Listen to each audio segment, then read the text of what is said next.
It really is a touching honor to receive that award last night because I was, and in his late state, I still am a disciple of Hermann Scheer. And I believe he really was, those of you that know American history, I have always called Hermann Scheer the George Washington of the Solar Revolution. And Wolfgang Pulse is sitting here, the author who penned all the documents and the words that were the basis. So he was the Thomas Jefferson. And these two men really in the 1990s delivered to us what we have today. And I thought I would actually begin with a little retrospective. For those of you that don't know how we got here, people like myself who have lived the last 30 years or 40 years should share that. And we'll write it up in a book someday when we retire. But it really did start in the 1970s, and we'll get to finance in just a minute. And Raina really covered all the facts you need to know about finance, particularly that one slide. It was so complicated with all the information on one. So in the 1970s, in 1977, when I was at Booz Allen Hamilton, the consulting firm, doing the PV study and other things, the man in the office next to me got the contract to do the first budget for the U.S. Department of Energy when it was formed in 1977 by merging different agencies. And this was the heart of our problem, the way he ran that budget process. Because they decided they would allocate money as to how many quads of oil each technology would displace in 1985 and in the year 2000.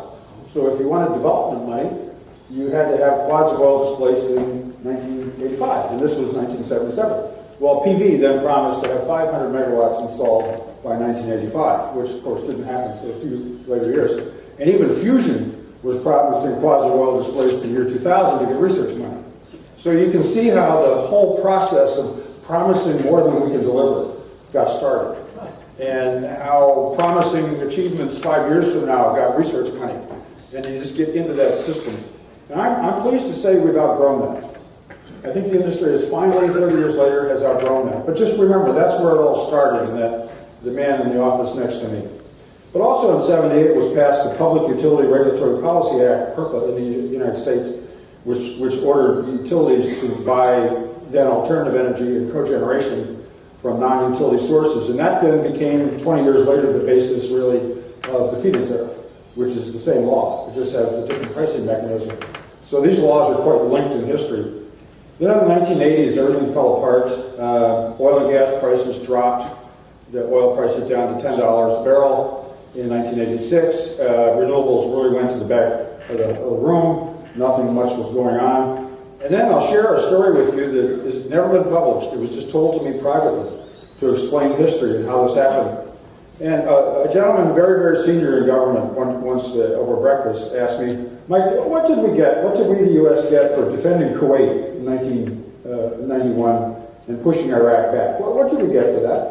And I said, I can't remember, I don't recall what we got for that. He says, correct answer, we didn't get anything that we know of. What we got was that the original George Bush president, worked with the Saudi Arabians and got them to agree what we got for it. They would manage oil prices through the 90s at $25 plus or minus 20%. And you look at the facts, oil prices range from $20 to $30, and they managed that with a floating and physical inventory in ships. And in the 1990s, it was well known you couldn't lease a ship. All the ships were all leased up. You couldn't get a tanker. That's because Saudi Arabia had leased all the tankers. And then you look at the year 2000, of course, the deal was off, and you notice that the oil prices in one quarter dropped to $10 and then bounced back to where they are.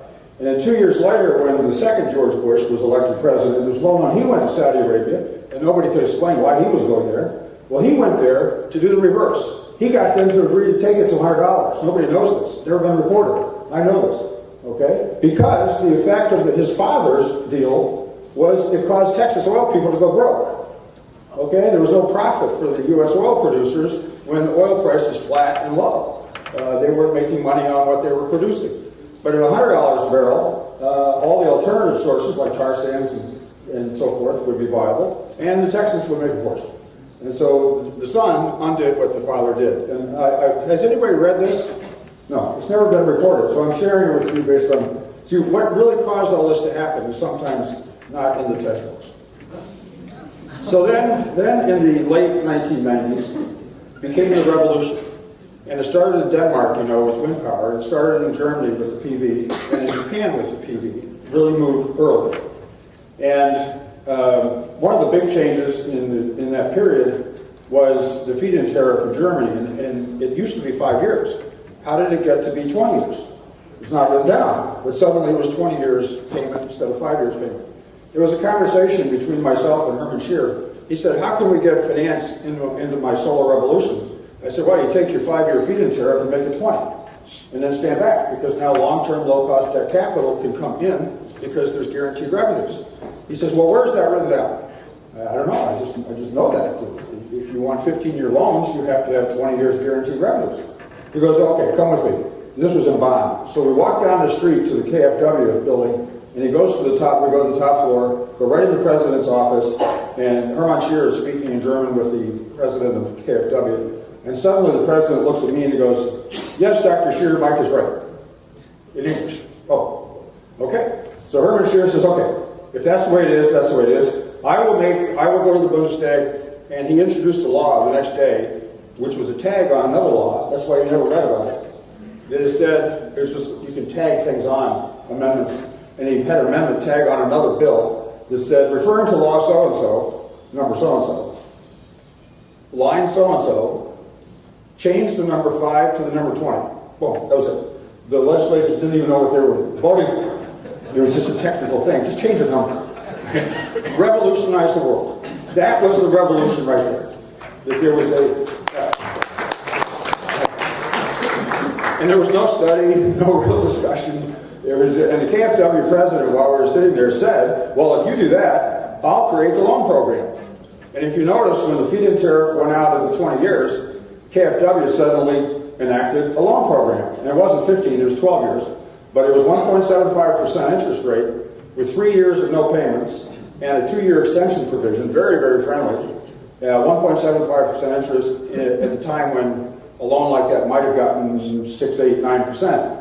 But KfW just did it. There was no law, no order, nothing. He just had the power to do it, so he did it. Just on a handshake with Hermann Scheer. So when you talk about Hermann Scheer and you think of this man who was our revolutionary leader, he wasn't just giving speeches. He was behind the scenes, making these things happen, putting things in place that we now take for granted. We don't know where it came from. But I say to you, a lot of it came from Hermann Scheer and Wolfgang Pultz and the people who were leading that revolution in the late 1990s. Then we go on to the 2000s, and that's when everything broke open.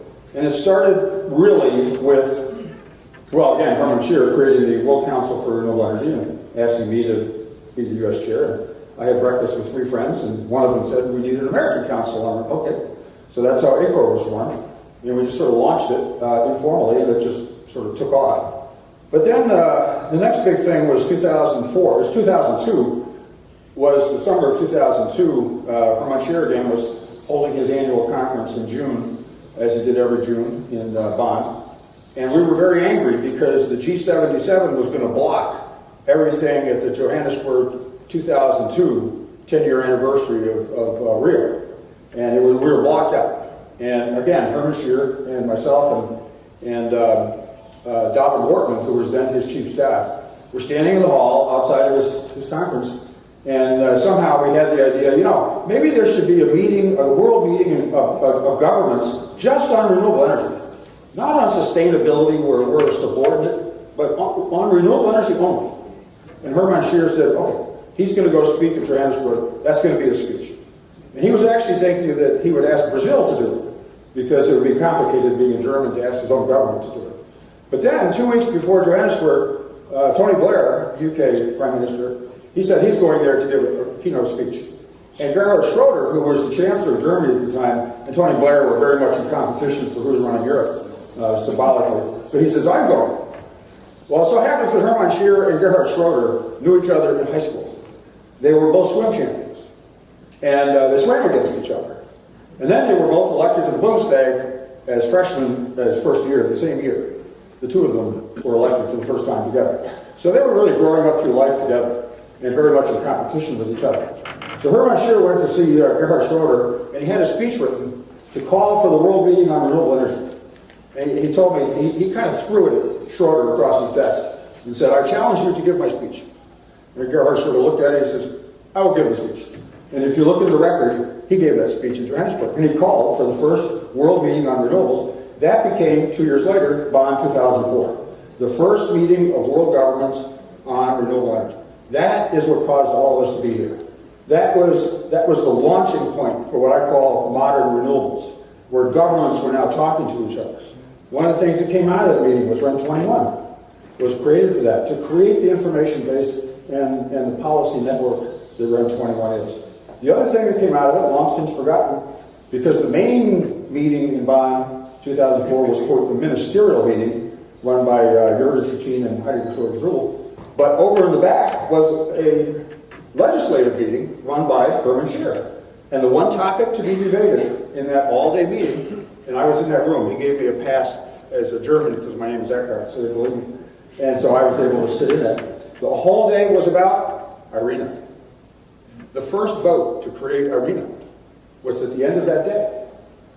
And there the governments all were mentally on board in 2004 with IRENA. But it really wasn't announced, and if you go to the website for Bonn 2004, it's sort of buried. But that's where IRENA started, and again, Hermann Scheer leading it. Then he got it put into the German government system is they have a program every year, they fund things. He got it put in the German program for the year in, I think it was 2006, 2007. So now there was a government budget to travel around the world and meet with other governments to discuss this. And they came to the U.S., it went everywhere. And that's where it started going. Administratively, Germany funded that. But it started in 2004 at that Bonn, very important Bonn meeting. I encourage you to look at the website and see what that is. Sort of like the Declaration of Independence of renewable energy, because now renewable energy is not just subordinate to sustainability. It's on its own feet as its own definition. The next big thing was 2006, really when China passed its renewable energy law.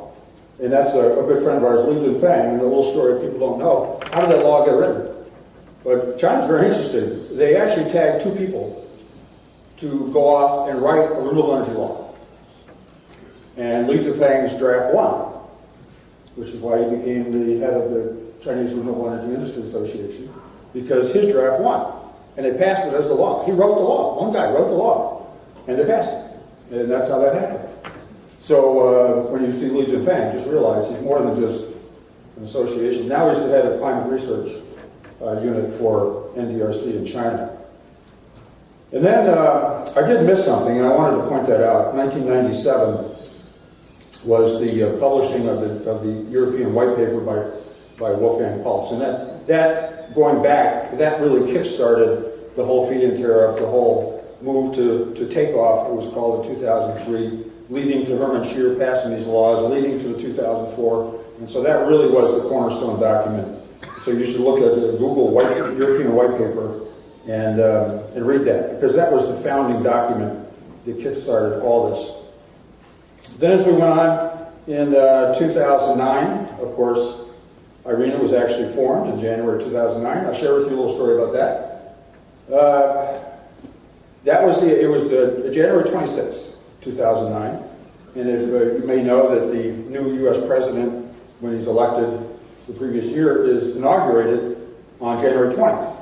So 6 days before IRENA was scheduled to form, Obama was inaugurated as president.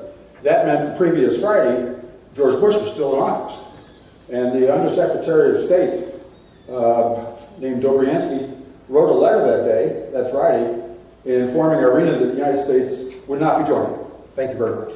Oh, okay. Well, and we heard about that. I was running Eckhart and had very good friends in the State Department, particularly those. Dobriansky was a friend of mine. I was shocked. But there it was. And had a very good friend, and we knew that Hillary Clinton would be put in office the day after the inauguration. She would be the first up, and she would literally be at her desk. The 20th was a Tuesday. She would be at her desk. She would be approved by the Senate on Wednesday. She'd be at her desk on Thursday morning. The first thing that was on her desk was a letter from me asking her to reverse the previous administration's decision and make a declaration the United States would be joining IRENA. And believe it or not, it was on her desk, and a fellow named Griff Thompson, if you know Griff, He's the one that maneuvered it to be on our desk. And she immediately read it, approved it, and ordered that a gentleman from the U.S. Embassy in Berlin would attend the Irina kickoff meeting in Bonn on Monday. And so when I flew over on Saturday to get there Sunday to meet with Herman Scheer and everybody and have breakfast and get all this going, up shows this fellow from Germany calling me on my cell phone. He'd been ordered down through the chain to attend and to announce that the U.S. would be looking at joining. Of course, the U.S. did join, and presently pays, I think, about 25% of the $6 or $7 million a year to fund Irina. So that little twist happened in that week. So I'm just sharing a lot of these little historical anecdotes that'll be in the book someday. But I thought you'd be interested and the point being, linked to finance, is that what is the purpose of policy? What is the purpose of policy? Well, I would submit that outside of funding R&D, which is important, that's a policy, basically all the rest of it is trying to influence the flow of capital. It's a tax incentive so you do energy efficiency in your home. It's a tax incentive so Chevron invests money in solar projects. It's a production tax credit in the U.S. It's the feed-in tariff, which provides the legal basis for debt coming in, as I just described. All of this is to flow the capital. And so as Dave has been saying throughout my efforts over the years, I've been trying to make that linkage. That's the linkage. In India, we trained 1,000 bankers in those days, in the 90s, and had Harish Handi and his team at Salco come and physically train the bankers on how to install a solar home system, physically, so they'd be comfortable with it. And then we gave them a list of 10 questions to ask when making a loan. In South Africa, we formed a company and did 10,000 solar home systems, and Nelson Mandela did come as sort of like a Woodstock of Africa those 2 days. It was really quite phenomenal. And, we're out there, and in comes this helicopter gunship, and looking very scary. And we're thinking, okay, the president's helicopter's coming soon. But no, it lands, and Nelson Mandela gets out. So he's flying in a helicopter gunship with no other helicopters around him. And I'm saying this just to say I'm emotionally touched that I was 3 feet from him in a room, and I've never had a feeling such that I knew I shouldn't stick out my hand and shake hands. This was more a human being I'd ever met. I really felt that I was in the presence of a Jesus or a person like that. He really, you don't get it through the camera, but he really was once in 1,000 years human being. So I just want to say that. So then in South Africa, there's no banks. In India, what Indira Gandhi did in 1969 was order all 10 state banks to put branches in every village above a certain number of people. So there's 36,000 bank branch offices in the villages of India. And so we figured, wow, that's great. All we need to do is train the bankers to make a solar loan. So we got that process started, and that's really what created the big solar market in southern India. And the government people that funded this at USAID, I just couldn't understand. Well, how will we force the bankers to make a loan? And I said, you don't understand, let me show you, right? So after Harish Handi and Selco trains the bankers, he takes home the list of the bankers he trained with their addresses. So on Monday morning, there's a line outside that man's office. We don't force them to make the loan. We send the guy to Richard Hansen Latin. People want to take these loans, and now the bankers trained to do it. In Africa, there's no branches, there's no infrastructure in the world, there's nothing out there. So we figured we had to create the infrastructure, and we did. We created a joint venture between Shell and Eskom that would own the systems and in effect rent them or lease them to the homeowner, and for about $10 a month, it's just a fee for service, flat fee, and it kind of worked. Until the government came in and decided they wanted to get credit for this, so the government came up with the idea they would offer a subsidy so the poorest of the poor would get it for free. And of course, when you got subsidy flowing in Africa, there's a lot of room for trouble. And trouble came in. And the current president, Zuma, was at the time the provincial head of KwaZulu-Natal, where we were working, and so the subsidy money would flow from the central government to the provincial government and so forth. And there was no way Mbeki was going to have a subsidy flowing to Zuma. So that all came to a screeching halt. And that's why in about 2002, if you're there, you saw the whole solar market in Africa kind of come to a stop. And it wasn't because it didn't work. It was because the government intervened with the subsidy, and it was the subsidy argument that got everything stopped. Very unfortunate. So sometimes policy, my point is, bad policy can kill this market, as well as good policy can create this market. Don't tolerate bad policy. If you see bad policy, intervene. Don't let it continue. All right, then we got up into this period here. What's happening since the crisis is really a revolution in finance. The finance industry, and I retired from Eckhart and joined Citi for a reason, because I could see that whereas the last decade, or in my opinion, the last decade was about policy innovation. It was about the feed-in tariff. It was about tax incentives. It was the RPS in the U.S., the Renewable Portfolio Standard. It was about, as Rana showed you, the map of all those policies going in place whose purpose is to drive capital. Well, now that capital is going to be driven at scale, and I wanted to be a part of that and move on, work on that side of things, looking back at policy, and it's true. It's really happening. The capital markets, post-crisis, everybody in finance knows they must change. This is, it's well accepted. Everybody in banking understands the way it was is not the way it's going to be. We have to be more risk averse. We have to control of our capital. Lower fees. Everything is just ratcheting down, and that means that banks and lenders can't take the risks they were so flamboyantly taking. So having a mortgage-backed security that was covered by credit default swaps, if you know what all these words mean, it just means they're handing risk off to each other, and nobody is like musical chairs, right? And don't want to be caught with it. So it's who's not going to have a chair and make a fee every time that happens, and that caused the crisis because that whole house of cards came down. And so that's not happening now, which means banks can't make 15-year loans to a wind farm anymore. It is still going on, but it's principally the European and Japanese banks that were always project finance banks. The main U.S. and European banks are not project finance banks. We are corporate finance banks. We don't finance ExxonMobil's refineries. We finance ExxonMobil. We don't finance so much SunPower's projects. We finance SunPower. So we like balance sheets in there. Do you know about credit ratings and bond ratings and this kind of thing? That has to do with evaluating the creditworthiness of the companies.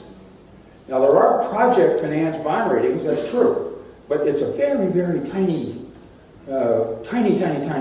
element of the finance markets, like less than 2%. And, the capital markets are so huge. There's $130 trillion out there in our investment funds. $130 trillion, that's a very big number.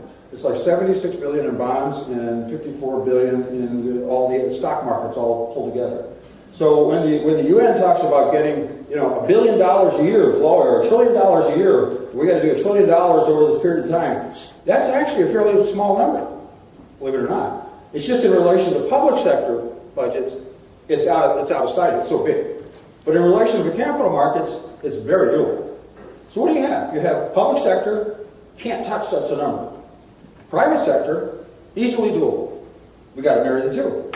And that's where the innovation is coming in today. With the New York Bank, the UK Green Bank, all of these public institutions are starting to look at how they can do risk mitigation, credit enhancement, how they can take on some of the risk so that private sector capital can flow under the new rules where we can't take all those risks anymore. So I just point to you, this is where the innovation is, to get the public and private sectors working together. I've talked to Candy McCullough, who heads Sustainability for All. He's now thinking in these terms. The public sector is in debt, doesn't have money. The public sector has $130 trillion to work with. Let's marry these two and make something happen. What you'll see, well, in the U.S., there's been discussions, lots of tax tricks, master limited partners, real estate investment trusts, sort of structures that minimize taxation. And there's some work on that. But it'll be good if it happens, but it's not necessary. Really the thing, going back to the conversation with Hermann Scheer about why 20 years instead of 5. That's the key right there. If we can have public policy that actually executes on the idea Rena said of long-term stable policy, and the feed-in tariff for 20 years is the implementation of that concept. If we can get more of that going, we'll have more low-cost debt capital flowing into these projects. something that we are working on in the city that's going to be enacted as of January 1st, and I give credit to Bank of America Merrill Lynch for working with us on this. We've drafted something called the Green Bond Principles. Again, most of that capital is in the bond market, and that's where the lowest cost capital is. Bond is very low risk, assured, rated, people understand it, it's where all the money is, and very low interest rates, very long tenor, even 20, 30, 40 years even. Hydro projects are financed with 40-year bonds, where pension funds want to leave the money out there working and don't see it come back in a long time. All right, so the bond market, so we drafted the Green Bond Principles. You'll see this, it's literally, I was on a conference call yesterday, it's just happening now. It'll be enacted as of January 1st. And it doesn't say what's green, even though it says green bonds. It's a disclosure framework so that there's integrity and no greenwashing in the bond space. And we, the banks, are going to self-regulate this. We won't be under a government agency. We're actually selecting an entity to publish it and so forth right now. But we're going to see a tremendous flow. This is the big innovation about to come. And I tie it right back, as I just did, to the original conversation with Herman Scheer about what causes this capital to flow. It's not just the idea of long-term stable policy, which is the theory. It's the implementation of that theory. How can you put that enact that theory in the marketplace? And it is through this disclosure framework. So I see, I'm wrapping up now, and we'll leave time for a few questions. In sum, I'm very excited. As Dave said, I started this in 1976. I'm one of the last of the original guys still standing, and it's great. My daughter makes solar tax equity investments for Chevron. It's in the family now and continues on. Very proud of that. And what I see is we are where we dreamed we would be. We dreamed we would be here years ago. We imagined that it could happen. In the original study, we actually, with a calculator, because we didn't have spreadsheets, we actually ran out a 15%, 20%, and 25% learning curve on PV and concluded that it was a post-2000 technology that would hit its stride in 2010. And that's what we told President Carter. And of course, everybody's very disappointed with that answer, but it was true. And you could predict it. You could, and in fact, we did predict that it would come down like this. And by 2010, we said the cost of capital will be as important as the cost of the equipment. And if you look at the numbers in the spreadsheet on a PV project today, half the money goes to pay interest and half the money goes to pay for the equipment. I mean, it's just run the numbers. And so this was predicted, and Wolfgang Paulson, Herman Scheer, and I, and so many others in those days, we actually did dream this dream. And I would say now, to put it in perspective, that we are 40 years into a 100-year transition to clean energy. And I hope that gives you a sense of motivation. It didn't start yesterday. It's not over tomorrow. We're in the S-curve, and we're in the vertical part of the S-curve right now. And of course, when you're succeeding, you get pushback from those you're hurting, your competition. And so we're seeing pushback. And that's normal, and that's a healthy thing. And it gets even more excited that we're hurting our opposition to the extent they're pushing back. That's how much we're winning. And there's no stopping us. All the signs are in the right direction. The cost of PV is not going to start going up. It's asymptotically approaching zero. You like that, huh? I like that too. It's true. And there's no stopping it. It's not a piece of metal. It's a semiconductor. And semiconductor costs just keep going down with volume. You can bank on it. We are banking on it, right? Policy is not going to reverse. You know, my daughter's going to be a vice president someday, and she's going to be making decisions, and whoever's blocking this will be gone. So the generation will change. I really think the 2020s will be the greatest generation for this whole clean energy movement. I think we'll get climate stuff put in place. I think PV will be off the charts in its growth. I really think we're 40 years of a 100-year transition, and at this point, there's no stopping it. So we are where we dreamed, and I'm delighted to be here. I'm very thankful for that award last night. Thank you all very much.